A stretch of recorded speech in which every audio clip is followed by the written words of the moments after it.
Video ini hanya untuk mereka yang punya logika. Bagi yang tidak punya logika, skip aja. Litbang Kompas baru saja mengumumkan hasil survei mereka. Hasilnya layak membuat kita memandang optimistis masa depan Indonesia.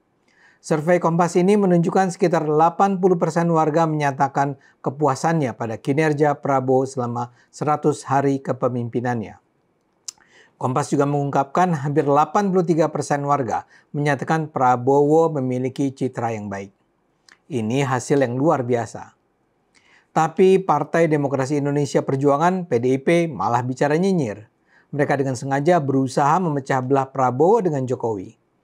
Ini terbaca dari pernyataan juru bicara PDIP Guntur Romli.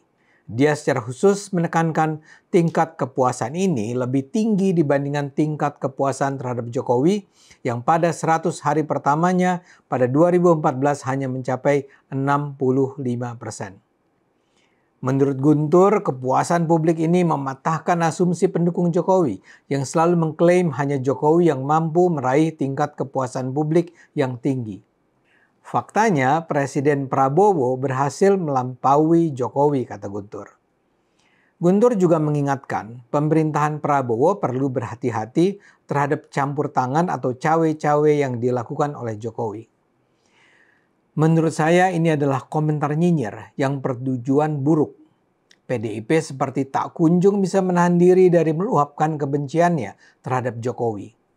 Mereka seperti tak akan berhenti memanfaatkan setiap peluang untuk menjelek-jelekan Jokowi. Bahkan di saat kita sebenarnya sedang bicara soal kesuksesan Prabowo, PDIP merasa tetap harus memanfaatkannya untuk menghantam Jokowi. Ada sejumlah komentar yang harus diberikan kepada kenyinyiran PDIP ini. Pertama, berita kepercayaan tinggi terhadap Prabowo ini seharusnya disambut gembira sebagai bukti dukungan masyarakat terhadap era baru Indonesia. Saya itu pendukung Jokowi yang juga kemudian mendukung Prabowo. Saya mendukung Prabowo karena antara lain Jokowi meminta kami, para pendukungnya, memilih Prabowo dalam Pilpres 2024. Dalam Pilpres kemarin, semula saya adalah pendukung Ganjar yang diajukan PDIP, dan saya rasa Jokowi juga semula mendukung Ganjar. Tapi terutama sejak PDIP memerintahkan Ganjar untuk menolak Piala Dunia Under-20 yang diikuti Israel di Indonesia, dukungan saya terhadap Ganjar itu terus menyurut. Saya semula ragu dengan Prabowo, tapi Jokowi jelas menunjukkan kepercayaannya pada Prabowo.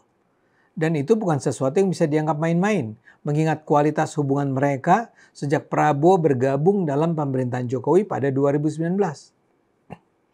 Prabowo sendiri jelas tidak mudah melanjutkan kepemimpinan Jokowi. Jokowi adalah presiden yang dicintai rakyat. Sampai saat terakhir dia menjabat, tingkat kepercayaan masyarakat terhadapnya sangat tinggi.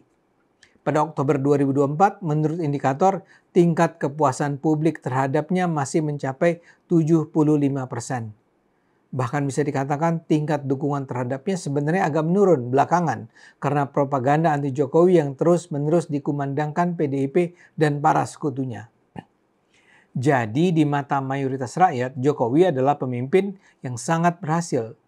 Dan kini ketika ternyata setelah 100 hari tingkat kepercayaan terhadap Prabowo mencapai tingkat yang lebih tinggi, ini tentu perlu dirayakan. Ini berarti pilihan Jokowi untuk berpindah mendukung Prabowo adalah pilihan yang sangat tepat. Prabowo berhasil menunjukkan dia layak dipercaya bahkan oleh orang yang semula skeptis terhadapnya, seperti saya. Komentar kedua saya adalah soal kepantasan penjelasan terhadap perbandingan suara dukungan pada Prabowo dengan suara dukungan pada Jokowi di 100 hari pertama kekuasaan mereka. Tentu penting untuk menunjukkan ada angka yang berbeda secara mencolok. Tapi adalah sangat kekanak-kanakan untuk mengatakan seperti yang dikatakan PDIP bahwa ini mematahkan asumsi pendukung Jokowi yang selalu mengklaim hanya Jokowi yang mampu meraih tingkat kepuasan publik yang tinggi. Faktanya Presiden Prabowo berhasil melampaui Jokowi, kata Guntur. Loh, sejak kapan ya kami pendukung Jokowi mengklaim hanya Jokowi yang mampu meraih tingkat kepuasan publik yang tinggi? Tentu saja kami puas dengan keberhasilan Jokowi selama 10 tahun. Tapi tentu saja kami berharap penggantinya, bukan saja sekarang tapi juga di tahun-tahun berikutnya nanti akan bisa melanjutkan keberhasilan Jokowi. Setidaknya sama, tapi akan lebih baik kalau lebih. Dan sejak kapan kita menyaksikan Prabowo berkejar-kejaran dengan Jokowi? Hubungan antara keduanya bukanlah hubungan persaingan. Hubungan mereka berdua adalah hubungan persahabatan. Bahkan saya merasa Jokowi itu adalah salah satu faktor yang turut mendukung keberhasilan Prabowo. Saya ulang cerita saya tadi, bahwa Jokowi adalah orang yang meminta kami pendukungnya untuk mendukung dan memenangkan Prabowo. Sayangnya, saya melihat PDIP ingin dengan sengaja memecah hubungan mereka. PDIP seperti ingin memanas-manasi kedua pemimpin Indonesia itu bahwa mereka sebenarnya bersaing memperebutkan suara rakyat. Cara PDIP ini menggelikan sekaligus memalukan. Bahkan Guntur merasa perlu mengingatkan bahwa pemerintahan Prabowo harus berhati-hati terhadap campur tangan atau cawe-cawe yang dilakukan oleh Jokowi. Lagi-lagi ini maksudnya apa? PDIP nampaknya ingin sekali membangun narasi bahwa Jokowi pada dasarnya adalah penjahat yang ingin menguasai pemerintahan Prabowo. Kalau dilanjutkan, sangat mungkin Guntur juga akan meminta Prabowo hati-hati terhadap Gibran. Kayaknya di dalam hati PDIP ada kebencian sangat terhadap Jokowi dan mereka tidak bisa terima kalau Prabowo dan Jokowi ini bersahabat. Di sisi lain sebenarnya menarik untuk membahas perbedaan dukungan Jokowi dan Prabowo di 100 hari pertama ini secara objektif. Saya rasa salah satu faktor yang menyebabkan solidnya kepercayaan publik terhadap Prabowo adalah tidak terbangunnya polarisasi dukungan seperti yang terjadi di era Jokowi. Mayoritas pemilih Ganjar dan Anies lalu merasa kekalahan kubu yang mereka dukung adalah hal yang wajar dan tak perlu menyisakan dendam. Mereka menerima kemenangan Prabowo dengan lapang dada. Ini yang dulu tidak terjadi di masa kekalahan Prabowo dari Jokowi pada 2014 dan 2019. Di masa itu, kubu anti Jokowi terus-menerus menyebarkan fitnah, hoax, dan suara kebencian terhadap Jokowi. Dia misalnya disebut keturunan komunis, pro-Cina, beragama non-muslim, dan sebagainya. Akibatnya, ketika Pilpres sudah selesai, kebencian itu masih terus tertinggal di hati mereka. Ini yang untungnya tidak lagi terjadi pada 2024. Prabowo tidak menjadi sasaran serangan kebencian serupa. Maka ketika Prabowo mulai memimpin Indonesia, dia diterima sebagai pihak pemenang pertandingan yang diterima dengan hati terbuka. Komentar ketiga saya adalah, ini menunjukkan janji-janji Prabowo adalah janji-janji yang mengena pada hati rakyat dan karena itu harus secara konsisten dijalankan. Salah satu yang terpenting adalah soal program makan bergizi gratis.